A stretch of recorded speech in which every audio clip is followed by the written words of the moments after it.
Hi everyone, prelims എക്സാമിന് വേണ്ടിയിട്ടുള്ള 49ാമത്തെ class ആണ് ഇന്ന് ചെയ്യുന്നത്. SCRT സോഷ്യൽ സയൻസ് 10ാം ക്ലാസ് ആണ് നമ്മൾ പഠിക്കുന്നത്. അതിന്റെ കൂടെ തന്നെ നമ്മൾ സയൻസും പഠിക്കുന്നുണ്ട്. സയൻസിൽ നമ്മൾ ചലനം, ബലം, പ്രകാശം എന്നീ ചാപ്റ്റേഴ്സ് കഴിഞ്ഞു. നെക്സ്റ്റ് നമ്മൾ പഠിക്കുന്നത്, ഇപ്പൊ പഠിച്ചുകൊണ്ടിരിക്കുന്നത് ലോഹങ്ങൾ എന്ന് പറയുന്ന ചാപ്റ്റർ ആണ് അല്ലെ. ലോഹങ്ങൾ എന്ന് പറയുന്ന ചാപ്റ്റർ ആണ്. അത് എവിടെയാണ് വരിക എന്ന് വെച്ചാൽ അയിരുകളും ധാതുക്കളും എന്ന് പറയുന്ന പോർഷൻസിലാണ് വരിക. ഓക്കെ, പ്രിലിംസിൽ സയൻസിൽ കൊടുത്തതാണ്. അതിൽ വരുന്നതാണ് ഈ ലോഹങ്ങൾ. ഓക്കെ, കുറച്ച് കാര്യങ്ങൾ കൂടെ ആഡ് ചെയ്ത് തരാനുണ്ട്. എല്ലാ ചാപ്റ്ററിന്റെയും കാര്യങ്ങൾ കുറച്ച് ആഡ് ചെയ്ത് തരാനുണ്ട്. അത് നമ്മൾ ഉടനെ ആഡ് ചെയ്തു തരും. ഈ സോഷ്യൽ സയൻസ് അങ്ങോട്ട് കഴിഞ്ഞാൽ പിന്നെ നമുക്ക് അത് ആഡ് ചെയ്യാം. അതുപോലെ തന്നെ ഇപ്പോൾ ക്ലാസ്സുകൾ ഇടുന്നത് ഓരോ ദിവസം ഇടവിട്ടിട്ടാണ്. അത് ഒരു ദിവസം റെസ്റ്റ് എടുക്കുകയല്ല ചെയ്യുന്നത്. നിങ്ങൾക്ക് വേണ്ടി പ്രീവിയസ് ക്വസ്റ്റ്യൻസ് കളക്ട് ചെയ്ത് വെച്ചിട്ട് അതിന്റെ വീഡിയോ ഇടാൻ വേണ്ടിയിട്ടുള്ള പ്രിപ്പറേഷനിലാണ്. അപ്പോൾ ഇത് കഴിഞ്ഞ ഉടനെ, SCRT കഴിഞ്ഞ ഉടനെ തന്നെ നിങ്ങൾക്ക് പ്രീവിയസ് ക്വസ്റ്റ്യൻസ്, സോഷ്യൽ സയൻസിന്റെ പ്രീവിയസ് ക്വസ്റ്റ്യൻസ് ഇട്ടു തരും. അതിന്റെ കൂടെ തന്നെ സയൻസിൽ നിങ്ങൾക്ക് ആഡ് ചെയ്തു തരാനുള്ള കാര്യങ്ങൾ ആഡും ചെയ്തു തരും. ഓക്കെ, അപ്പോൾ ഏറ്റവും പ്രധാനമായിട്ട് നിങ്ങൾ ചെയ്യേണ്ട ഒരു കാര്യമാണ് വീണ്ടും വീണ്ടും റിപ്പീറ്റ് ചെയ്ത് പഠിച്ചു വെക്കുക. ഇതുവരെ പഠിച്ചതിൽ നിന്ന് ഒരൊറ്റ ക്വസ്റ്റ്യൻ പോലും വന്നാൽ നിങ്ങൾക്ക് മിസ്സായി പോകരുത്. ഒരൊറ്റ ആൻസർ പോലും നിങ്ങൾക്ക് എഴുതാൻ പറ്റാതായി പോകരുത്. അത്രക്ക് തറവായിട്ട് നിങ്ങൾ പഠിച്ചു വെക്കുക. ഇപ്പോൾ ഇന്നത്തെ ഫസ്റ്റ് ക്വസ്റ്റ്യൻ നോക്കാം. കൊച്ചി ദിവാനായ ഷൺമുഖം ചെട്ടി വൈദ്യുതി വിതരണം സ്വകാര്യ കമ്പനിയെ ഏൽപ്പിച്ചതിനെതിരെ ഇലക്ട്രിസിറ്റി സമരം നടന്ന വർഷം. ഇലക്ട്രിസിറ്റി സമരം നടന്ന വർഷമാണ് ചോദിച്ചത്. ഏതാണ് വർഷം? 1936 ഇലക്ട്രിസിറ്റി സമരം നടന്നത്. 1936. അടുത്ത നോക്കാം. കൊച്ചി രാജ്യ പ്രജാമണ്ഡലം രൂപീകൃതമായ വർഷം. കൊച്ചി രാജ്യ പ്രജാമണ്ഡലം രൂപീകൃതമായ വർഷം 1941.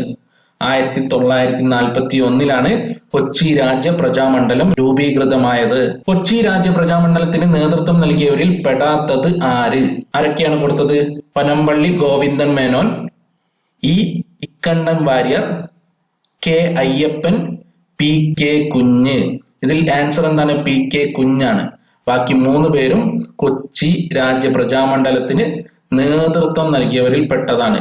പനമ്പള്ളി ഗോവിന്ദ മേനോൻ, ഇ ഇക്കണ്ട വാര്യർ, കെ അയ്യപ്പൻ എന്നിവർ കൊച്ചി പ്രജാമണ്ഡലത്തിന് നേതൃത്വം നൽകിയവരിൽ പെട്ടതാണ്. അടുത്ത നോക്കാം. സിവിൽ നിയമലംഘന പ്രസ്ഥാനത്തിൽ പങ്കെടുത്തതിന് 2 മാസം പ്രായമുള്ള കുഞ്ഞിനെയും കയ്യിലേന്തി അറസ്റ്റ് വരിച്ച ധീര വനിത. സിവിൽ നിയമലംഘന പ്രസ്ഥാനത്തിന് പങ്കെടുത്തതിന് 2 മാസം പ്രായമുള്ള കുഞ്ഞിനെയും കയ്യിലേന്തി അറസ്റ്റ് വരിച്ച ധീര വനിത ആരാണെന്നാണ് ചോദിച്ചത്. AV കുട്ടിമാളു അമ്മയാണ്. AV കുട്ടിമാളു അമ്മയാണ് സിവിൽ നിയമലംഘന പ്രസ്ഥാനത്തിൽ പങ്കെടുത്തതിനെ തുടർന്ന് 2 മാസം പ്രായമുള്ള കുഞ്ഞിനെയും കയ്യിലേന്തി അറസ്റ്റ് വരിച്ച ധീരവനിത AV കുട്ടിമാളു അമ്മ. അപ്പൊ ഇവിടെ നിങ്ങൾ കാണാം, അമ്മയും കുട്ടിയുമുണ്ട് അല്ലെ. അമ്മ, കുട്ടി, അത് തന്നെയാണ് ചോദ്യം. 2 മാസം പ്രായമുള്ള കുഞ്ഞിനെയും കയ്യിലേന്തി അറസ്റ്റ് വരിച്ചതാര്? അപ്പോ ക്വസ്റ്റ്യനിൽ തന്നെ ഉണ്ട് ആൻസറിനുള്ള ഹിന്റ്. അങ്ങനെ തന്നെ ഓർത്ത് വെച്ചാൽ മതി. അടുത്ത നോക്കാം. മലബാറിൽ സ്വദേശി പ്രസ്ഥാനം ആരംഭിക്കുന്നതിന് നേതൃത്വം നൽകിയ വനിത. മലബാറിൽ സ്വദേശി പ്രസ്ഥാനം ആരംഭിക്കുന്നതിന് നേതൃത്വം നൽകിയ വനിത AV കുട്ടിമാളു അമ്മയാണ്. AV കുട്ടിമാളു അമ്മയാണ് മലബാറിൽ സ്വദേശി പ്രസ്ഥാനം ആരംഭിക്കുന്നതിന് നേതൃത്വം നൽകിയത്. AV കുട്ടിമാളു അമ്മ. അടുത്തത്, AV കുട്ടിമാളു അമ്മ മദ്രാസ് അസംബ്ലിയിലേക്ക് തിരഞ്ഞെടുക്കപ്പെട്ട വർഷം. AV കുട്ടിമാളു അമ്മ മദ്രാസ് അസംബ്ലിയിലേക്ക് തിരഞ്ഞെടുക്കപ്പെട്ട വർഷം 1936. 1936 AV കുട്ടിമാളു അമ്മ മദ്രാസ് അസംബ്ലിയിലേക്ക് തിരഞ്ഞെടുക്കപ്പെട്ടത്. അടുത്തത്, ഝാൻസി റാണി ഓഫ് ട്രാവൻകൂർ എന്നറിയപ്പെടുന്നത് ആര്? ഝാൻസി റാണി ഓഫ് ട്രാവൻകൂർ എന്നറിയപ്പെടുന്നത് അക്കാമ ചെറിയാനാണ്. അക്കാമ ചെറിയാനാണ് ഝാൻസി റാണി ഓഫ് ട്രാവൻകൂർ എന്നറിയപ്പെടുന്നത്. ആരാണ്? അക്കാമ ചെറിയാൻ. അക്കാമ ചെറിയാനെ തിരുവിതാംകൂറിന്റെ ഝാൻസി റാണി എന്ന് വിശേഷിപ്പിച്ചത് ആര്? അക്കാമ ചെറിയാനെ തിരുവിതാംകൂറിന്റെ ഝാൻസി റാണി എന്ന് വിശേഷിപ്പിച്ചത് ഗാന്ധിജിയാണ്. ഗാന്ധിജിയാണ് അക്കാമ ചെറിയാനെ തിരുവിതാംകൂറിന്റെ ഝാൻസി റാണി എന്ന് വിശേഷിപ്പിച്ചത്. അടുത്തത്, കേരളത്തിന്റെ ജവാൻ ഓഫ് ആർക്ക് എന്നറിയപ്പെടുന്നത് ആര്? കേരളത്തിന്റെ ജവാൻ ഓഫ് ആർക്ക് എന്നറിയപ്പെടുന്നതും അക്കാമ ചെറിയാനാണ്. അക്കാമ ചെറിയാനാണ് കേരളത്തിന്റെ ജവാൻ ഓഫ് ആർക്ക് എന്നറിയപ്പെടുന്നത്. ഝാൻസി റാണി ഓഫ് കേരള എന്നറിയപ്പെടുന്നത് ആര്? ഝാൻസി റാണി ഓഫ് കേരള എന്നറിയപ്പെടുന്നത് ആനി മസ്കറിൻ ആണ്. ആനി മസ്കറിൻ ആണ് ഝാൻസി റാണി ഓഫ് കേരള എന്നറിയപ്പെടുന്നത്. ഝാൻസി റാണി ഓഫ് ട്രാവൻകൂർ എന്നറിയപ്പെടുന്നത് അക്കാമ ചെറിയാനാണെന്ന് പറഞ്ഞു. ഝാൻസി റാണി ഓഫ് കേരള എന്ന് ചോദിച്ചാൽ ആനി മസ്കറിൻ ആണ്. തിരുവിതാംകൂർ സ്റ്റേറ്റ് കോൺഗ്രസിന്റെ വർക്കിംഗ് കമ്മിറ്റിയിൽ അംഗമായ ആദ്യ വനിത. തിരുവിതാംകൂർ സ്റ്റേറ്റ് കോൺഗ്രസിന്റെ വർക്കിംഗ് കമ്മിറ്റിയിൽ അംഗമായ ആദ്യ വനിത ആനി മസ്കറിൻ ആണ്.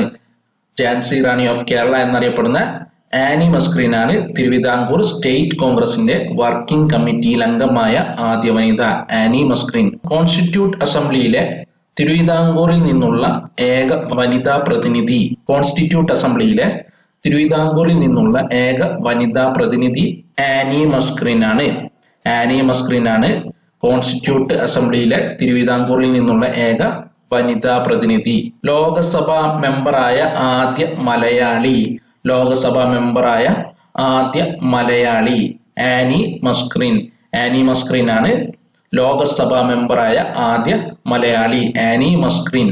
ഓക്കെ, അടുത്തത് ഹരിജൻ ഫണ്ടിലേക്ക് വടകരയിൽ വെച്ച് തന്റെ സ്വർണ്ണാഭരണങ്ങൾ ഗാന്ധിജിക്ക് അയച്ചു നൽകിയ വനിത. ഹരിജൻ ഫണ്ടിലേക്ക് വടകരയിൽ വെച്ച് തന്റെ സ്വർണ്ണാഭരണങ്ങൾ അയച്ചു നൽകിയത് കൗമുദി ടീച്ചറാണ്. കൗമുദി ടീച്ചറാണ് തന്റെ സ്വർണ്ണാഭരണങ്ങൾ ഗാന്ധിജിക്ക് നൽകിയത്. ആരാണ്? കൗമുദി ടീച്ചർ. നിന്റെ ത്യാഗം നീ ഉപേക്ഷിച്ച ആഭരണത്തെക്കാൾ സത്യസന്ധമാണ് എന്ന് ഗാന്ധിജി ആരെ കുറിച്ചാണ് പറഞ്ഞത്? നിന്റെ ത്യാഗം നീ ഉപേക്ഷിച്ച ആഭരണത്തെക്കാൾ സത്യസന്ധമാണ് എന്ന് പറഞ്ഞത് ആരെ കുറിച്ചാണ്? കൗമുദി ടീച്ചറെ കുറിച്ചാണ് പറഞ്ഞത്, ഗാന്ധിജിയാണ്. അടുത്തത് ഒന്നാം കേരള സംസ്ഥാന രാഷ്ട്രീയ സമ്മേളനം നടന്ന തീയതി. ഒന്നാം കേരള സംസ്ഥാന രാഷ്ട്രീയ സമ്മേളനം നടന്നത് 1921 ഏപ്രിൽ മാസം 23 മുതൽ 26 വരെ. 1921 ഏപ്രിൽ മാസം 23 മുതൽ 26 വരെയാണ് ഒന്നാം കേരള സംസ്ഥാന രാഷ്ട്രീയ സമ്മേളനം നടന്നത്. ഒന്നാം കേരള സംസ്ഥാന രാഷ്ട്രീയ സമ്മേളനം നടന്ന സ്ഥലം 1921 ഒന്നാം കേരള സംസ്ഥാന രാഷ്ട്രീയ സമ്മേളനം നടന്നത് ഒറ്റപ്പാലത്ത് വെച്ചിട്ടാണ്. ഒറ്റപ്പാലത്ത് വെച്ചിട്ടാണ് ഒന്നാം കേരള സംസ്ഥാന രാഷ്ട്രീയ സമ്മേളനം നടന്നത്. ഒറ്റപ്പാലം. ഓക്കെ, ഒറ്റപ്പാലത്ത് വെച്ചിട്ടാണ്. അടുത്ത നോക്കാം. ഒന്നാം കേരള സംസ്ഥാന രാഷ്ട്രീയ സമ്മേളനത്തിൽ അധ്യക്ഷൻ ആരായിരുന്നു? ഒന്നാം കേരള സംസ്ഥാന രാഷ്ട്രീയ സമ്മേളനത്തിൽ അധ്യക്ഷൻ ബാരിസ്റ്റർ ടി പ്രകാശമായിരുന്നു. ബാരിസ്റ്റർ ടി പ്രകാശമായിരുന്നു ഒന്നാം കേരള സംസ്ഥാന രാഷ്ട്രീയ സമ്മേളനത്തിൽ അധ്യക്ഷൻ. ആരാണ്? ബാരിസ്റ്റർ ടി പ്രകാശം. ആന്ധ്ര കേസരി എന്നറിയപ്പെടുന്നത് ബാരിസ്റ്റർ ടി പ്രകാശമാണ്. ആന്ധ്ര കേസരി എന്നറിയപ്പെടുന്നത് ബാരിസ്റ്റർ ടി പ്രകാശമാണ്. തിരുവിതാംകൂർ, കൊച്ചി, മലബാർ പ്രദേശങ്ങൾ ഉൾപ്പെടുത്തി KPCC നിലവിൽ വന്ന വർഷം. കേരള പ്രദേശ് കോൺഗ്രസ് കമ്മിറ്റി തിരുവിതാംകൂർ, കൊച്ചി, മലബാർ പ്രദേശങ്ങൾ ഉൾപ്പെടുത്തിക്കൊണ്ട് KPCC നിലവിൽ വന്ന വർഷം 1921. 1921 തിരുവിതാംകൂർ, കൊച്ചി, മലബാർ പ്രദേശങ്ങൾ ഉൾപ്പെടുത്തി KPCC നിലവിൽ വന്നത് 1921. പയ്യന്നൂർ കോൺഗ്രസ് സമ്മേളനം നടന്ന വർഷം. പയ്യന്നൂർ കോൺഗ്രസ് സമ്മേളനം നടന്ന വർഷം 1928. 1928 പയ്യന്നൂർ കോൺഗ്രസ് സമ്മേളനം നടന്നത്. പയ്യന്നൂർ കോൺഗ്രസ് സമ്മേളനത്തിലെ അധ്യക്ഷൻ ആരായിരുന്നു? 1928 നടന്ന പയ്യന്നൂർ കോൺഗ്രസ് സമ്മേളനത്തിലെ അധ്യക്ഷൻ ജവഹർലാൽ നെഹ്റു ആയിരുന്നു. ജവഹർലാൽ നെഹ്റു ആയിരുന്നു പയ്യന്നൂർ കോൺഗ്രസ് സമ്മേളനത്തിലെ അധ്യക്ഷൻ. നടന്ന വർഷം 1928. അടുത്തത് കേരളത്തെ ഒരു പ്രത്യേക സംസ്ഥാനമായി പുനർസംഘടിപ്പിക്കണമെന്ന പ്രമേയം അവതരിപ്പിച്ച കോൺഗ്രസ് സമ്മേളനം. കേരളത്തെ ഒരു പ്രത്യേക സംസ്ഥാനമായി പുനർസംഘടിപ്പിക്കണമെന്ന് പ്രമേയം അവതരിപ്പിച്ച കോൺഗ്രസ് സമ്മേളനമാണ് പയ്യന്നൂർ സമ്മേളനം. ഓക്കെ, പയ്യന്നൂർ സമ്മേളനത്തിൽ വെച്ചിട്ടാണ് കേരളത്തെ ഒരു പ്രത്യേക സംസ്ഥാനമായി പുനർസംഘടിപ്പിക്കണമെന്ന് പ്രമേയം അവതരിപ്പിച്ചത്. അടുത്തത് കേളപ്പന്റെ അധ്യക്ഷതയിൽ ഐക്യ കേരള കൺവെൻഷൻ നടന്ന വർഷം. കേളപ്പന്റെ അധ്യക്ഷതയിൽ ഐക്യ കേരള കൺവെൻഷൻ നടന്ന വർഷം 1947. 1947 കെ കേളപ്പന്റെ അധ്യക്ഷതയിൽ ഐക്യ കേരള കൺവെൻഷൻ നടന്നത്. 1947 ഐക്യ കേരള കൺവെൻഷൻ നടന്നത് എവിടെ വെച്ചിട്ടാണ്? 1947 ഐക്യ കേരള കൺവെൻഷൻ നടന്നത് എവിടെ വെച്ചിട്ടാണ്? തൃശ്ശൂരിൽ വെച്ചിട്ടാണ് ഐക്യ കേരള കൺവെൻഷൻ നടന്നത്. 1947 ഐക്യ കേരള കൺവെൻഷൻ നടന്നത് തൃശ്ശൂരിൽ വെച്ചിട്ടാണ്. തിരുവിതാംകൂറും കൊച്ചിയും സംയോജിപ്പിച്ച് തിരു-കൊച്ചി രൂപീകൃതമായ വർഷം. തിരുവിതാംകൂറും കൊച്ചിയും സംയോജിപ്പിച്ച് തിരു-കൊച്ചി രൂപീകൃതമായ വർഷം 1949 ജൂലൈ 1. 1949 ജൂലൈ 1 തിരുവിതാംകൂറും കൊച്ചിയും സംയോജിപ്പിച്ച് തിരു-കൊച്ചി രൂപീകൃതമായ വർഷം. അടുത്തത് 1.25 കോടി മലയാളികൾ എന്ന ഗ്രന്ഥം രചിച്ചത് ആര്? 1.25 കോടി മലയാളികൾ എന്ന ഗ്രന്ഥം രചിച്ചത് EMS നമ്പൂതിരിപ്പാടാണ്. EMS നമ്പൂതിരിപ്പാടാണ് 1.25 കോടി മലയാളികൾ എന്ന ഗ്രന്ഥം രചിച്ചത്. EMS നമ്പൂതിരിപ്പാട്.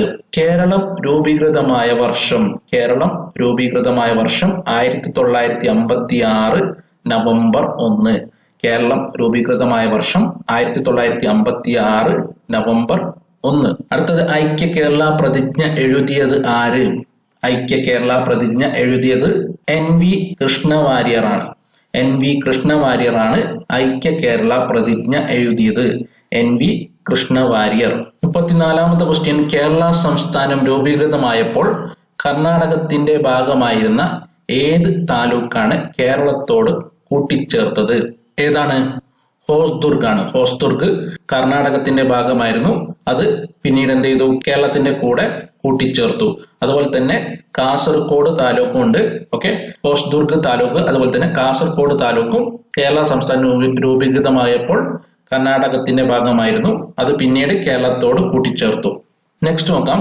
കേരള സംസ്ഥാനം രൂപീകൃതമായപ്പോൾ മദിരാശി സംസ്ഥാനത്തിന് വിട്ടുകൊടുത്ത താലൂക്കുകളിൽ പെട്ടത്. ഇപ്പൊ കേരള മദ്രാശി സംസ്ഥാനത്തിന് വിട്ടുകൊടുത്തത് ഏതൊക്കെയാണെന്നാണ് ചോദിച്ചത്. ഓപ്ഷൻസ് നോക്കാം. അഗസ്തീശ്വരം, തോവാള, വിളവൻകോട്, കൽക്കുളം. ഇതിൽ ഇവയെല്ലാം എന്നതാണ് ആൻസർ.